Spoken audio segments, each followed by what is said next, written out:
मेरी जेठानी हर रात ससुर जी के मसाज करने चली जाती और मैं बाहर से सुनती तो जेठानी की सिसकियों की आवाज आती। एक दिन जेठानी से पूछा तो उसका रंग फीका पड़ गया। कहने लगी, तुम ये बात किसी को ना बताना और आज रात मेरी जगह तुम मसाज करने जाना। जब मैं ससुर जी के कमरे में गई तो ससुर जी ने दरवाजा बंद किया और जैसे ही लाइट ऑफ की मेरे जिस्म से जान निकल गई, क्योंकि वहां तो मेरा नाम सलीमा है। मैं इस दुनिया की सबसे अलग खानदान में ब्याह कर चली गई थी। जी हाँ, यही कहना मुनासिब था, क्योंकि वहां काम ही ऐसे होते थे कि समझ से बाहर थे। मेरे ससुराल में मेरी एक जेठानी और एक ससुर ही था। जेठ बाहर के शहर में होता था, उसको शादी में भी नहीं देखा, वो आया ही नहीं। मेरे शहर का नाम कासिम था। दरअसल हमारी मोहब्बत की शादी थी और मेरे घर वाले राजी नहीं थे, क्योंकि मेरा पति बहुत कमजोर और बीमार नजर आता था। मेरे बाबा को पूरा यकीन था कि ये नशा करता है, जबकि ऐसा नहीं था। मैं चाहती थी कि हमारी शादी इज्जत और सुकून से हो जाए, पर ऐसा नहीं हो पाया और बात बिगड़ गई।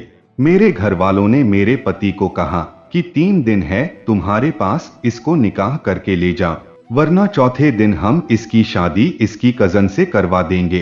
पति ने हाथ पांव मारे, दोस्तों की मदद ली और शादी कर ली। बाबा ने कहा कि तुम पर आज से इस घर के दरवाजे बंद हैं। मैं हैरान तब हुई जब कासिम के पापा भी शादी में खुशी खुशी आए और वलीमा भी हुआ। वो बिल्कुल भी नाराज नहीं थे, कहते थे कि मोहब्बत करना गुनाह नहीं है। मेरी शादी पर ही मैं अपनी जेठानी से मिली। उसने मुझे तसल्ली दी और कहा कि सब ठीक हो जाएगा। अब मेरा पति दिन रात मेहनत करने लगा, क्योंकि अब हमें पैसों की जरूरत थी।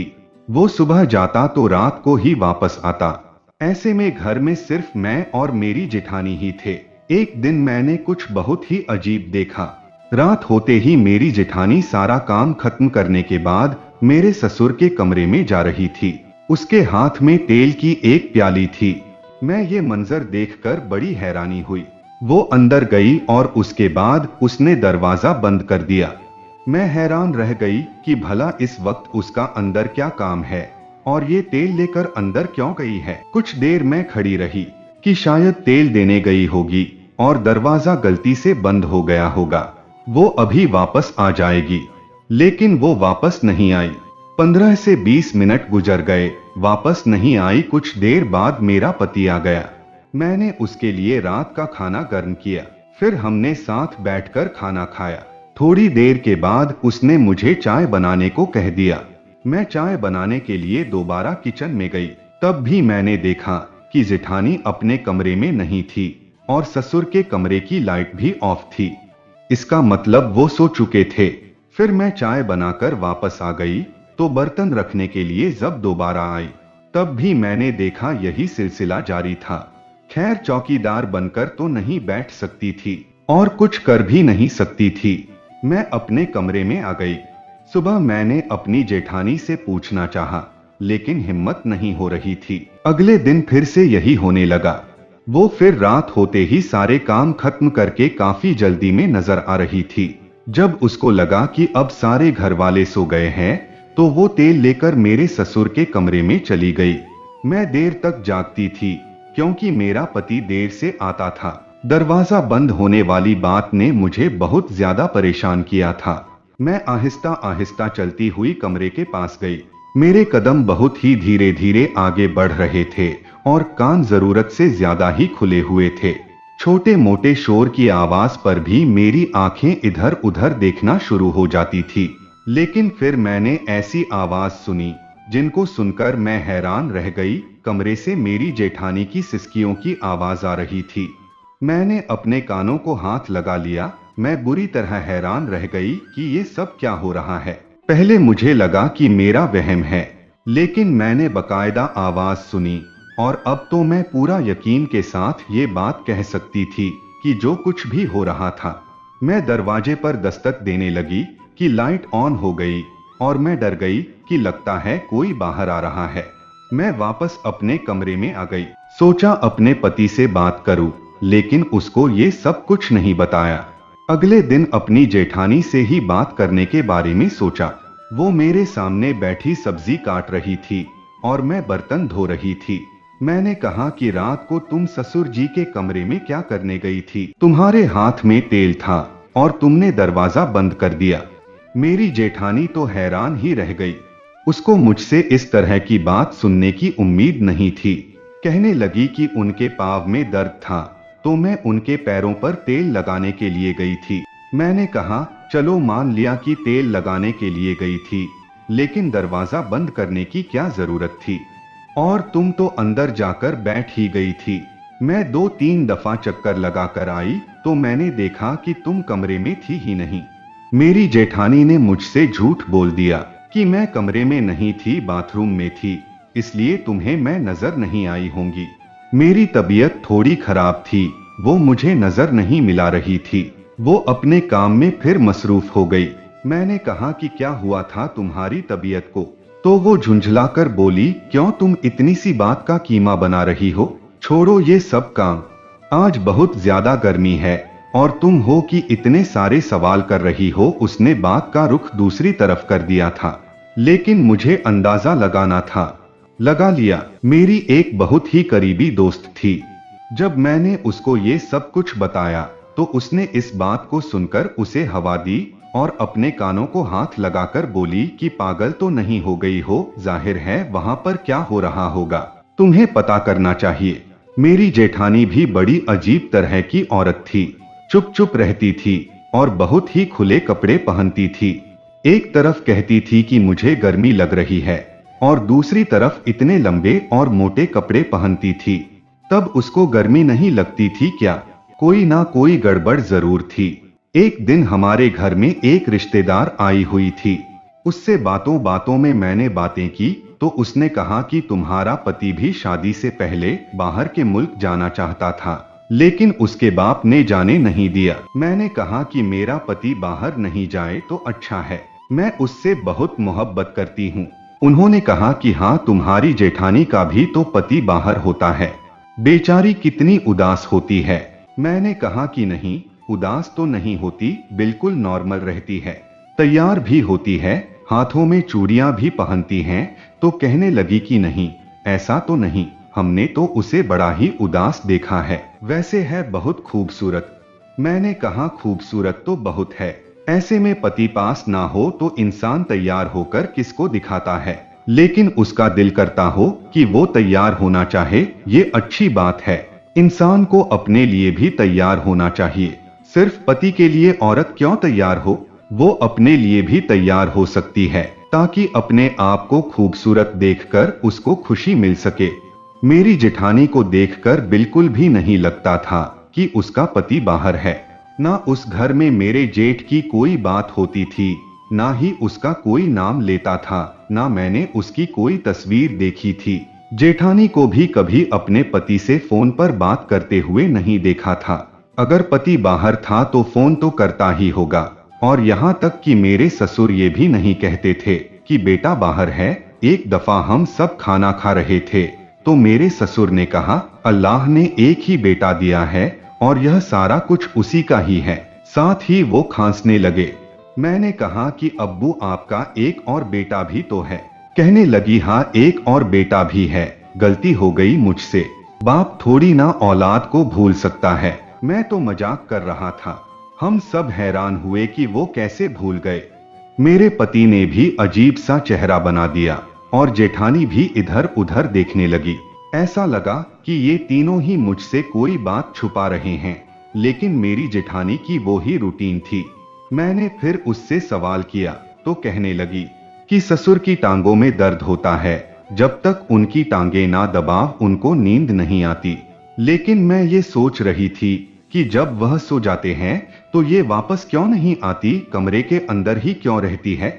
क्या सारी रात टांगी दबाती रहती है? इसके साथ मेरे ससुर का कोई रिश्ता भी नहीं था कि वो उसके चाचू होते या मामू होते। उन्होंने ये वाली बहू अपने खानदान से नहीं ली थी, ये खानदान की बाहर की लड़की थी। फिर कितनी अजीब बात थी कि ससुर के कमरे में चली जाती है, उनकी टांगों की मालिश करती है, मसाज करती है और फिर वहीं पर सो भी जाती है। इसका वहां क्या काम था? और वो आवाजें उनके बारे में सोचकर तो मेरे दिमाग में वैसे ही घूमे जा रहा था जो मैं सोचना भी नहीं चाहती थी, और वो इस घर में हो रहा था। एक दिन तो कुछ ऐसा हुआ कि मैं हैरान ही रह गई। मैंने अपनी जेठानी को कपड़े बदलते हुए देख लिया। वो मुझे देखकर बुरी तरह चौंक गई, लेकिन उससे ज्यादा तो मैं चौंक गई थी। मैंने कहा कि आप तो मां बनने वाली है और आपने मुझे बताया ही नहीं। उसकी जबान उसका साथ नहीं दे रही थी। वो पहले तो बहुत घबरा गई, फिर खुद को संभाल कर बोली, हमारे खानदान में ये सब नहीं बताया जाता। जब तक 7 महीने नहीं हो जाते तब तक किसी को भी ये बात नहीं बताई जाती। कहते हैं कि नजर लग जाती है और अच्छी बात नहीं होती। इसलिए मैंने किसी को नहीं बताया कि मैं मां बनने वाली हूँ। मैंने कहा कि मेरे पति ने भी नहीं बताया, कभी ससुर ने भी जिक्र नहीं किया। क्या उन लोगों को भी नहीं पता मेरी जेठानी को कोई बात नहीं आ रही थी, ना जा रही थी? उसने कहा, पता है, उनको याद नहीं रहा होगा। ये किस किस्म की बात थी? इतनी बड़ी बात कोई कैसे भूल सकता है? और मुझे भी नहीं पता चला, क्योंकि मेरी जेठानी बहुत खुले कपड़े पहना करती थी, पर अब उसको देखकर लगता था कि उसका 7वां महीना चल रहा है। इसका मतलब कि 7 महीने पहले मेरा जेठ आया था, लेकिन फिर भी कोई इस घर में उसका नाम नहीं लेता था। क्या उनकी उसके साथ कोई दुश्मनी थी, या ये उनको पसंद नहीं करते थे? इस घर में रहते हुए मुझे भी 2 महीने होने वाली थी। वो भी उनके लिए कुछ नहीं भेजता था। ना कभी कोई मनी ऑर्डर आया, ना ही कोई पार्सल। फिर मैंने सोचा कि एक तो मेरी जेठानी की ये हालत है, ऊपर से मेरे ससुर फिर भी उसको अपनी टांगे दबाने के लिए बुला लेते हैं, अपनी टांगों पर मसाज करवाते हैं, वो भी रोज की बुनियाद पर। उनको इसका एहसास करना चाहिए। ऐसे में तो औरत को आराम की जरूरत होती है। एक दिन हम सब खाना खा रहे थे तो मैंने अपनी जेठानी को कहा कि मैंने आपके लिए चाट बनाई है। ऐसी हालत में तो आपका चाट खाने को दिल करता होगा। ये बात सुनकर जेठानी के गले में जो खाना था वो उसकी हलक में अटक गया, और ससुर ने भी उसको हैरान होकर देखा। वो सबके सामने कहने लगी कि तुम्हें क्या हो गया है? तुम्हें किसने कह दिया कि मैं पेट से हूँ, जबकि मेरा पति ही मुझसे मिलने के लिए नहीं आया है? मेरे कदमों तले से जमीन निकल गई कि कैसे मेरी जेठानी ने मुंह भरकर झूठ बोल दिया था, जबकि मुझे अच्छी तरह पता था कि वो उम्मीद से है, और अगर उसका पति नहीं आया तो फिर ये बच्चा किसका था? मेरे ससुर ने भी कहा कि वो तुमसे मजाक कर रही थी और तुमने सच मान लिया। बेटी, अभी ऐसी कोई खुशखबरी नहीं है हमारे घर। अब तो तुम लोगों की तरफ ही देखते हैं, जल्दी से कोई खुशखबरी सुना दो हमें, तो इस घर में भी रौनक लग जाए। मेरे ससुर ने अचानक ही मेरी जेठानी को कहा कि तुम्हारी मम्मी के घर तुम्हें छोड़ के आना था, आओ मैं तुम्हें छोड़ आता हूँ। मैं तो भूल ही गया, तुम भी याद नहीं करवाती। अब इसका पति घर पे नहीं है तो ये जिम्मेदारी मुझे ही पूरी करनी पड़ती है।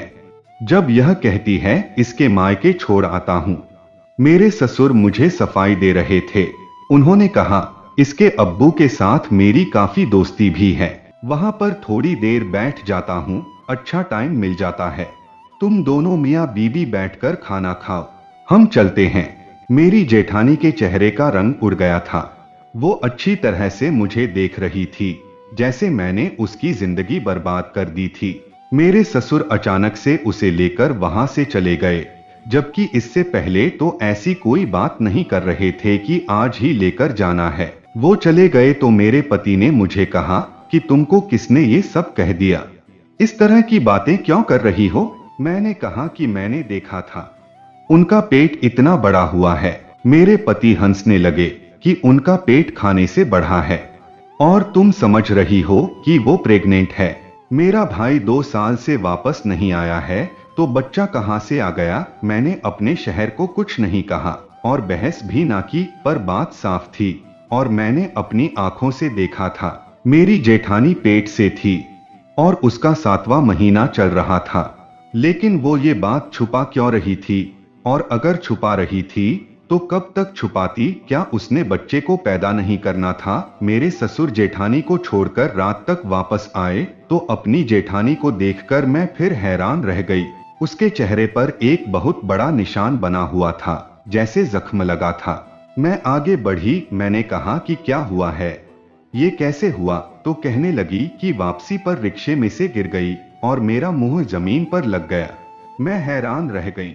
मेरी जेठानी की आंखों को देखकर लग रहा था कि वो झूठ बोल रही है। वो अपने कमरे में चली गई और उसने खाना भी नहीं खाया। अगर वो रिक्शे से गिरी थी और उसका मुंह जमीन पर लगा था तो फिर उसके बच्चे को भी नुकसान पहुंच सकता था, जबकि ऐसा कुछ भी नहीं था। ऐसा लगता था कि किसी ने उस पर तसद्दुक किया है। आज रात भी जब वो मेरे ससुर के कमरे में जा रही थी, उसकी आंखों में आंसू थे। उसके कमरे में जाने से पहले उसने आंसू साफ कर दिए। इस बेचारी के साथ यहाँ तो कोई जुल्म हो रहा था और यहाँ पर ये खुद ही सब कुछ कर रही थी। एक दिन मुझे बहुत गुस्सा आ गया और मैंने अपनी जेठानी को कहा कि क्यों इतना बड़ा झूठ बोल रही हो सबके सामने। मैं अंधा नहीं हूँ, मैंने तुम्हें अपनी आंखों से देखा है कि तुम माँ बनने वाली हूँ। तुमने नकली पेट नहीं लगा रखा है। तुम इतना खाती भी नहीं हो कि तुम मोटी हो जाओ। तुम्हारी कोख में किसका बच्चा है? तुम्हारा शोर नहीं आया तो फिर ये बच्चा किसका है? मेरी जेठानी ने मेरी बात सुन ली लेकिन जवाब नहीं दे रही थी। मैंने कहा, क्यों नहीं आती वो कमरे से वापस? तेल लगा लिया तो वापस आ जाओ। वहां सोने की क्या जरूरत है? और कौन सा उनकी टांगों में दर्द रहता है जो रोज तुमने तेल से मसाज करना होता है? कौन सा काम करते हैं वो? अगर तुम दोनों मिलकर कोई चक्कर चला रहे हो और अगर मुझे पता चला तो मैं सारे जग में तुम दोनों को बदनाम कर दूंगी, छोड़ूंगी नहीं तुम लोगों को डोट। मुझे पता है कि एक औरत मर्द के बगैर नहीं रह सकती है। तुम्हारा पति 2 साल से बाहर के मुल्क में है, लेकिन इसका मतलब यह नहीं है कि तुम उसकी इज्जत का सौदा कर दो। और उस बच्चे का क्या कसूर है? ये इस दुनिया में आएगा तो किसको अपना बाप कहेगा? क्या तुम इसको इस दुनिया में लेकर नहीं आओगी? कब तक छुपाओगी? क्यों अपनी जिंदगी बर्बाद कर रही हो? मेरी जेठानी को गुस्सा आ गया। उसने कहा कि ठीक है, तुम्हें यही लगता है कि मैं अपने ससुर के कमरे में जाती हूँ और मेरा बच्चा भी मेरे शौहर का नहीं है, तो आज मेरी जगह तुम मेरे ससुर के कमरे में जा। उनको तेल से मालिश करनी है, फिर देख लेना कि वहां पर क्या होता है। मैंने कहा कि ठीक है, मैं चली जाऊंगी, देखती हूँ क्या होता है। उसने कहा कि ससुर ने पहले ही कमरे की लाइट ऑफ की होती है और तुम्हें वो इतना ही कहेंगे कि तेल लगा दो, तुम आराम से लगा देना, उसमें कोई मसला नहीं है। मैंने कहा ठीक है, मैं भी जाऊंगी और देखती हूँ अंदर क्या होता है।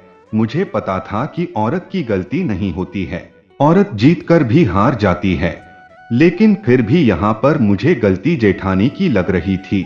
अगर कुछ गलत हो रहा था तो वो फिर किसी को बताती क्यों नहीं थी? अगर मेरे ससुर उस पर जबरदस्ती कर रहे थे तो फिर वो ये बर्दाश्त क्यों कर रही थी? अपने पति से बात क्यों नहीं करती थी? वो मेरे पति को बताती और किसी को नहीं तो मुझे बता देती। मैं उसकी मदद करती जिस किस्म की आवाज मैंने सुनी थी। मुझे अपनी जेठानी पर भी शक हो रहा था। मेरा पति तो वैसे ही देर से आता था और मेरे ससुर 9 बजे ही सो जाते थे, इसलिए मेरी जेठानी ने मुझे कहा कि जाओ आज तुम चली जाओ। मैंने देखा कमरे की लाइट पहले से ही ऑफ थी। मैंने हाथ में तेल का प्याला पकड़ा और अंदर दाखिल हो गई। मेरी जेठानी ने कहा था कि अंदर जाते ही दरवाजा बंद कर देना और कोई बात पूछी तो आगे से सिर्फ हूं हां ही करना। मुझे डरने की क्या जरूरत थी? ये मेरा ससुर था। अगर पता चल भी जाता तो मैं फौरन बाहर आ जाती। मेरी जेठानी बाहर ही खड़ी थी, लेकिन जब मैं अंदर गई तो मेरे ससुर ने अंदर जाते ही ऐसी बात कही कि मैंने अपने कानों को हाथ लगा लिया। कहने लगे, मेरी जान आज इतनी देर क्यों लगा दी? मैं पूरी तरह हैरान रह गई। बैठो मेरे पास, खड़ी क्यों हो? क्या हो गया है? नाराज हो मुझसे? वो ऐसे बोल रहे थे जैसे कोई अपनी बीवी से बात करता है। मुझे तो वहां 2 मिनट ही हुए थे कि मैं फौरन वहां से बाहर आ गई और अपनी जेठानी को हैरान होकर देखा। फिर वो मुझे अपने कमरे में ले गई और उसने मुझे एक तस्वीर दिखाई जिसमें वो अपने ससुर के साथ दुल्हन बनी बैठी थी। उसने कहा, ये मेरा ससुर नहीं, मेरा शौहर है और मेरी शादी हुई है। तुमने जो आवाज सुनी वो इस वजह से।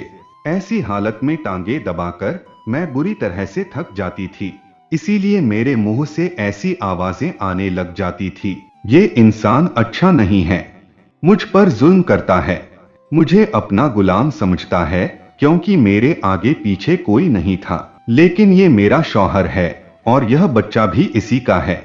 उसने कहा था कि जब बच्चे के दिन आ जाएंगे तो ये मुझे गांव भेज देगा और फिर कुछ ना कुछ करके कह देगा कि ये बच्चा गोद लिया है।